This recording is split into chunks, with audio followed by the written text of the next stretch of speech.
evening and thanks for joining us. I'm Bruce Frisco. It is Tuesday, the 12th day of May. This is CTV News. Tonight, a couple of new mayors and a familiar face will lead New Brunswick's largest cities. Canadian wineries could be adding billions to the national economy if the provinces cut the tariffs. And Martha's Milestone, a Cape Breton woman, celebrates a half-century of service at Canadian Tire. Live from our Maritimes News Center, this is CTV News. Here is Bruce Frisco. Good evening. A familiar face will be returning to the mayor's chair in St. John. As we told you last night, Donna Reardon was re-elected for a second term in the municipal elections, but Moncton and Fredericton will have new mayors. CTV's Avery McRae has a rundown tonight. There will be plenty of new faces around New Brunswick Town Council tables in the weeks ahead. In St. John, they will be led by a familiar one. I've worked hard in that team that I've been with. We've worked hard. We had a 5-year versus a 4-year term. We did a lot of heavy lifting. A lot of it was unpopular, but a lot of it was great work. Reardon is one of 40 incumbent New Brunswick mayors to return to the lead seat on council, while 37 municipalities will see first-time mayors. Congratulations, Mr. Mayor. Good stuff. That includes long-standing Moncton councillor Sean Crossman, who edged out former Mayor Brian Murphy by less than 300 votes for the mayoral chair. I'm extremely honored by the citizens of Moncton that have given me the opportunity to lead the city for the next 4 years with our council, and we do have a lot of projects to get covered. I feel that we ran a good campaign and we came very close, and therefore, we resonated, and that's good. I feel good about it either way. In Fredericton, Steve Hicks has moved up from his councillor seat to the mayor's role. Over 10,000 Frederictonians casted a vote for Hicks, with former MP Jenica Atwin coming second with around 8,600 ballots. CTV reached out to Hicks about his victory, but did not hear back by airtime. We had a total overall voter turnout across the province of 40%. Equivalating in over 216,000 ballots casted province-wide. That's an improvement of about 8% compared to previous municipal votes, but still low in the eyes of the province's chief electoral officer. Municipal governments do make really important decisions about that impact the day-to-day lives of their friends and neighbors, about everything from, property tax rates, fire, police, recreation. Councils will be sworn into their new roles over the next several weeks. With so many new faces being voted into a council role, I asked St. John's mayor if she had any advice for those wading into municipal politics. One point Reardon raised was the key of relationship building, especially with the province, who she says provides a lot of help to municipalities. Avery McRae, CTV News, St. John. Public safety, especially downtown, has been an ongoing issue in Moncton. In fact, mayoral candidates there were handed a survey by an anti-crime group before yesterday's election. The Enough is Enough coalition singled out 8 candidates running who did not respond to the survey. 6 of them won last night, including Sean Crossman, the city's new mayor. But the coalition says Crossman was the first councillor to sign its petition and has attended numerous meetings on the issue. When you have chats with Sean, he speaks that, public safety is his number one. I think even when you go to his website and have a look at on his platform what his priorities are, Sean knows there's a problem. He agrees with us there's a problem. The coalition was formed last fall and has more than 3,000 signatures on its petition. Group plans on meeting the new councils of Moncton, Dieppe, and Riverview come June. Halifax Regional Council is eager to see if it can get some of the recently announced federal money for sports to help pay for the controversial rebuild of the Halifax Forum. Council voting to spend $126 million to rebuild the old structure in a tight vote back in March. Some councillors hope a new $755 million federal fund could help cover the cost. It's been no secret in my thoughts in the forum, and I'm concerned about the big price tag around the forum. So if that funding could assist, I think that'd be a great application. There's always demand. There's always some reason. Unfortunately, recreation and community centers often are the ones that are left behind because whatever the problem of the day is gets the loudest voice and the most money. The mayor is among those opposed to the project, arguing a public-private partnership should be explored for rebuilding the forum instead. Bar and restaurant owners in Halifax may be getting some relief from the high fees they pay to set up their summertime patios. As we told you yesterday, businesses are required to pay hefty fees to set up outside tables, and combined with construction costs, the effort can be fairly expensive. Today, Regional Council passed a motion from Mayor Fillmore asking staff to take a hard look at those fees for next year and look at ways to reduce or eliminate them entirely. The city issued nearly 70 permits last year. So far, there have been 11 this year.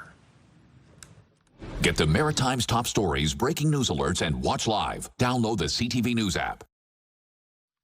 Some relief is on the way for Nova Scotia companies getting hammered by export tariffs. The feds have pledged $14 million to help support steel, softwood lumber, fisheries, and agri-food industries. More than 1,500 workers have either lost their jobs or had their work affected by tariffs and global market shifts. It's going to be targeting unemployed workers who are seeking to build their skills. It's going to be seeking to support workers who are currently in work-sharing agreements. It's going to not only help workers find new jobs, but train workers within existing companies who are pivoting their target operations to ensure that they have a job that is safe in the economy of tomorrow. The money will be distributed over the next 3 years. Nova Scotia's unemployment rate, by the way, was 6.3% as of last month. Government of New Brunswick is proposing major changes to the province's lobbying rules. The Integrity Commissioner, Charles Murray, says the changes would expand registration requirements to nearly 2,000 more lobbyists. The proposed legislation would also give the commissioner the power to issue fines and require monthly reports on meetings with government officials. He says those changes would bring New Brunswick closer to other Canadian jurisdictions on lobbying transparency. Well, a new report commissioned by Canada's wine producers says wine could literally add billions of dollars to the economy if it were allowed to flow freely between the provinces. CTV's Jonathan McGuinness has more. After a long winter, the buds are starting to show in the grapevines in the Annapolis Valley. The Wine Growers Association of Nova Scotia lists 19 wineries in the province that produce almost 2 million liters of wine annually. According to a study commissioned by Wine Growers Canada, there is evidence there could be a lot more. 28% market share, 29% market share, which is what we have, is nowhere near the 83% in France. Like, France doesn't have almost no imports sold in their country. Deloitte put the report together. It shows that domestic wine sales contributes $10.1 billion to the country's GDP. If that market share were to increase even to just 51%, GDP would jump by over $3.5 billion a year, reducing a crippling excise tax paid by wineries, as well as the removal of interprovincial trade barriers are other recommendations. The Government of Canada has absolutely no restriction on the interprovincial sale of alcohol. The provinces have a series of regimes around the sale of alcohol. Nova Scotia is one of the provinces leading the way where direct-to-consumer sales are permitted. Wine Growers Canada would also like to see long-term commitments to the industry from all levels of government. If there is investment certainty, if there is tax certainty, if there is more research done into climate resilience, I don't see why some of the larger wineries in this country don't start investing in the province of Nova Scotia. Time has come. Just like the buds on the branches, the province's wine industry is ready to blossom. Jonathan McGuinness, CTV News, Grand Prairie, Nova Scotia. Well, for many Haligonians, using the ferry is part of daily life, but with one route still running at reduced service, frustration is growing, especially ahead of the busy summer season. As it stands, the ferries are running every half hour in Halifax, thanks to ongoing supply chain problems, a shortage of replacement parts, and other technical issues. Officials admit this really isn't ideal. 30-minute ferry service, you really have to plan your commute around it. and I'm worried that we're losing customers in downtown Dartmouth. I think there are some real questions around, do we need to put another ferry into the fleet so that we have something else to fall back on when there is this increased maintenance happening? Halifax Transit was unable to provide a timeline to CTV News about when the 15-minute ferry runs would resume, but noted shuttle buses continue to run between Halifax and Dartmouth. Canadian Coast Guard has added a new ocean-going research vessel to its fleet in the Halifax Harbor. The ship officially went into service today in its home port in Dartmouth at the Bedford Institute of Oceanography. Among its many duties, this floating laboratory will help with marine surveys and scientific research into the impact of climate change on the ocean and our east coast. It's really touchy for my heart. I want to say thank you, the one who was decided, and I hope this ship will help us to know more about environment, because the environment, it's not easy to be survived. Inuk elder, for whom the ship is named, also on hand to take part in the christening ceremony today. Okay, still to come tonight, Kaylin's full forecast, and we'll visit a new facility offering help to first responders and military folks dealing with mental health issues. Coming up next, though, coming together. And the opportunity to bring all of us together in one room as human resources professionals is a dream. First of its kind gathering for Black Canadians who work human resources. Details are next. Stay with us.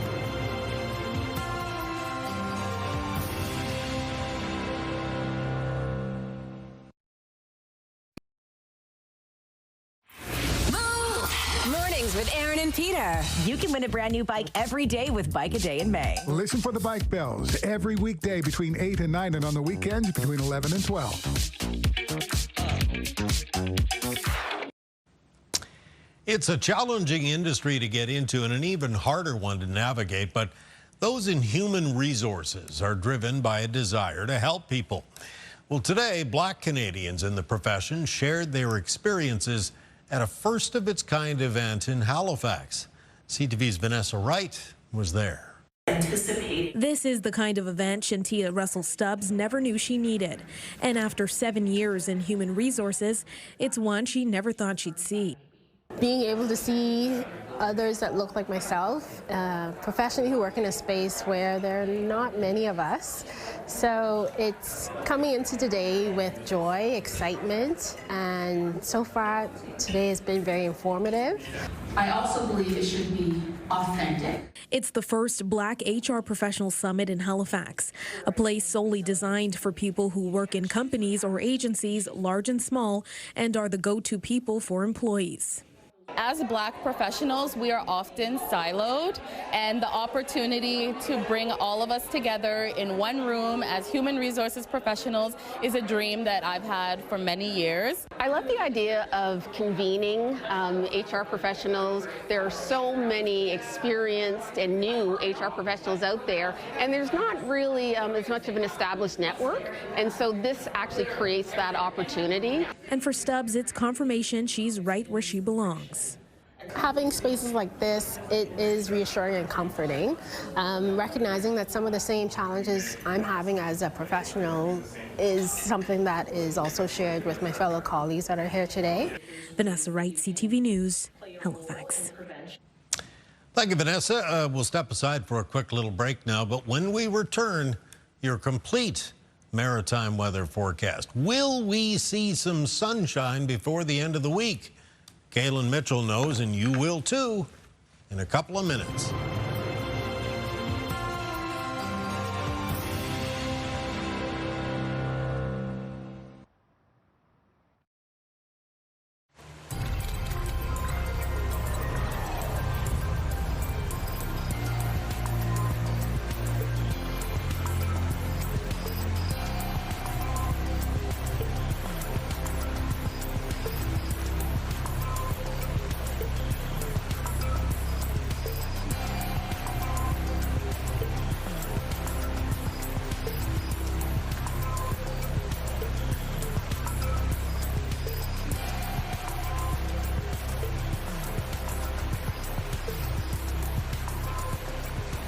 Tuesday night, 12th day of May, another cool, kind of damp day around here. I think we're all getting just a little tired of this. It has been quite a stretch of some soggy weather to get this month started. In fact, a number of parts of the Maritimes already closing in on the average amount of rain for the month of May, even though we're only about a third of the way through the month. Now, for those looking for a little bit of a break, we have that coming up for tomorrow. This little ridge of high pressure building in from the west, and Wednesday is expected to be a sunnier day for the Maritimes.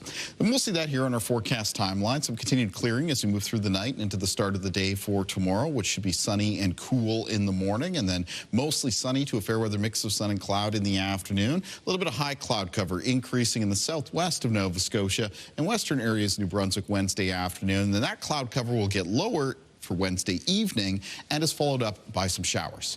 So some showers getting into the southwest of Nova Scotia, the southwest of New Brunswick Wednesday evening, and then those showers will kind of be scattered in their coverage around the Maritimes as we make our way through Wednesday night and into Thursday morning. First thing on Thursday, there'll be a chance of some showers up in the north of New Brunswick, Prince Edward Island, and in the east of Nova Scotia, especially for Cape Breton. Winds in the forecast for tomorrow will be out of the west and northwest for the Maritimes, and they'll be mostly sustained 20 to 30 kilometers per hour with some gusts up between 30 and 40, and maybe some a little bit higher than that in Cape Breton, peaking closer to 50 kilometers per hour there. Low temperatures in the forecast for tonight for the region will be mostly around the low to mid single digits. A little bit chillier, though, for northern and western areas of New Brunswick, where some lows will fall into a range around -2 to +2. Taking a look at the highs in the forecast for tomorrow in the north of New Brunswick, between 14 and 18 degrees with some of the warmer temperatures, maybe around the Miramichi area. 17 degrees for Fredericton for tomorrow and St. Stephen, then 14 for Campobello and 13 for Grand Manan and St. John, 16 degrees for Moncton in the southeast. Here we are on Wednesday for Prince Edward Island, a mix of sun and cloud, and the high temperatures 10 to 15 degrees, 15 at Summerside, 14 at Charlottetown, 12 at Montague, and then 10 at Surrey. In Cape Breton for tomorrow, most of the highs 11, 12 degrees, but a little bit cooler in Inverness County. There, high temperatures 7 to 9. Near 14 degrees for the north shore of Nova Scotia tomorrow, and on the eastern shore, the high temperatures between 11 and 14. 15 for Halifax and Enfield, 11 at Parsboro, and 14 for Amherst in the Annapolis Valley. High temperatures around 15 degrees, 14 at Digby. And on the south shore of Nova Scotia, most communities with the highs of 12 to 15 degrees, 16 at Bridgewater. Let's take a look at the extended forecast, beginning first with New Brunswick. So we've got some isolated showers expected on both Thursday and Friday. Temperatures a little bit cooler on Friday. But after that, we're into the long weekend forecast. There's a chance of showers on Saturday, but temperatures look like they're going to be warmer. And same thing goes for Sunday right now with a mix of sun and cloud, and high temperatures could be up into the low 20s. Even Monday right now is looking pretty nice with a mix of sun and cloud, and there'll be a chance of showers on Tuesday of next week. For Nova Scotia in the forecast, coming up on Thursday, it's a mix of sun and cloud during the day, but some showers expected Thursday night. There'll be some further showers on Friday, followed by a chance of showers at the start of the weekend on Saturday. Then a mix of sun and cloud for Sunday and Monday, and a chance of showers on Tuesday of next week. And for Prince Edward Island in the forecast, a mix of sun and cloud on Thursday, high temperatures near 18 degrees, near 12 on Friday. It cools because there's some showers expected. Chance of showers at the start of the weekend on Saturday, but Sunday, mix of sun and cloud with a high near 20, and then 16 degrees for Monday and on Tuesday of next week with a chance of showers. Bruce. Thank you, sir. We'll step aside for just a couple of minutes, but stay with us. We've got a whole lot more to come.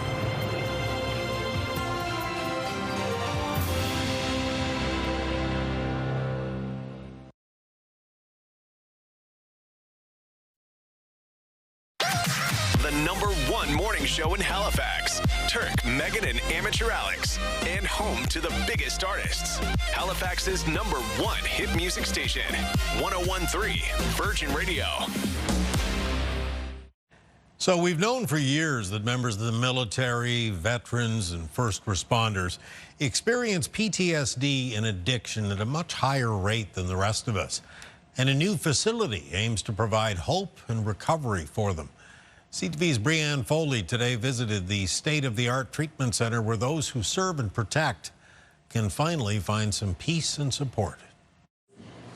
Folks who have spent their entire careers serving and protecting others. A first of its kind for Nova Scotia, the EHN Guardians Atlantic is a place for healing those who serve. This place, EHN, taught me that I was broken, but I was still a good person, and I knew in my heart that I was a good person and I had something to work towards. Moving from the Annapolis Valley, the state-of-the-art larger facility allows more care for those who need it. We've opened officially in February, but we are opening here a much larger facility. We really listened to a lot of the feedback from some of the military veterans, first responders, and family members that we serve. For Ron Wilson, he healed in a place that felt comfortable. Safe space, not looking over my shoulder. Everybody here, okay, there's a Mountie, there's a first responder, there's an EHS guy, there's my people, uniformed people. A struggle many first responders, veterans, and military personnel deal with. You have to give up yourself to serve in a lot of ways. And that's the draw for me. That was my energy, was, yeah, I don't want what I want what the group wants. I want something bigger than myself. More than just a place to heal, it's another chance. I look back and say, that was part of my life. Doesn't define me now. And now I have this gift that I've been given of life, energy, and understanding. I wasn't broken. I was just getting impacted by what I was doing, and I'm back to me. Brianne Foley, CTV News, head of Jador. Thank you, Brianne. Time for one final break tonight. Coming up, celebrating a half-century of service at an iconic Canadian store. First, though, your wake-up weather. Here's a live look at Yarmouth on this Tuesday evening. Cool night there, 7 degrees. Kaylin Mitchell's got your wake-up weather coming up next.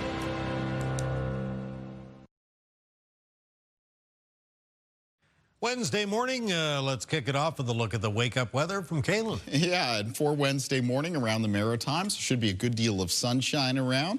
Morning temperatures, though, just a little bit on the cooler side. They'll be mostly around the low to mid single digits. Those temperatures, though, they're going to come up in the afternoon. And a lot of high temperatures on Wednesday for the Maritimes will be around the low to mid teens. Remember, there are expected to be some scattered showers that return to the region Wednesday evening and Wednesday night. Bruce. Because we need more rain.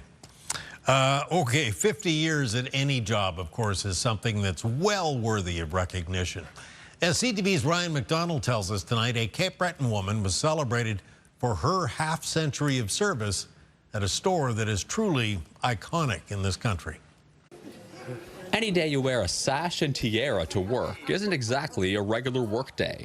Well, I've been here 50 years. I started in 1976. Today, family, friends, and co-workers, past and present, came to the Canadian Tire in Sydney to celebrate Martha McIsaac's half-century working here. My mother and Canadian Tire are the same age. My mother was born 1922, September. Canadian Tire started October 1922. So I think it's a little bit of synchronicity going on. Considering this Canadian institution marked its 100th birthday only a few years ago, McIsaac has been around for nearly half of its existence. It doesn't matter where we go. People see her and they know her as Martha from Canadian Tire everywhere. I was 3 years old when Martha started working at Canadian Tire. When the party moved upstairs to the lunchroom, there was cake. Oh my God. A card signed by all her colleagues, and a service pin that isn't handed out too often. Here's a 50-year pin. This one's pretty special. Then the woman of the hour was presented with a watch, which apparently she doesn't need because her boss says in 50 years she was pretty much never late. I don't know, I might go for my 75 years. A fitting celebration for a major milestone. Ryan McDonald, CTV News, Sydney. Isn't that amazing?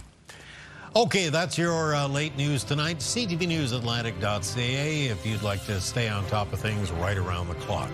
I'm Bruce Frisco. Thank you for staying up late with us tonight. Have a good evening. We sure hope to see you again tomorrow.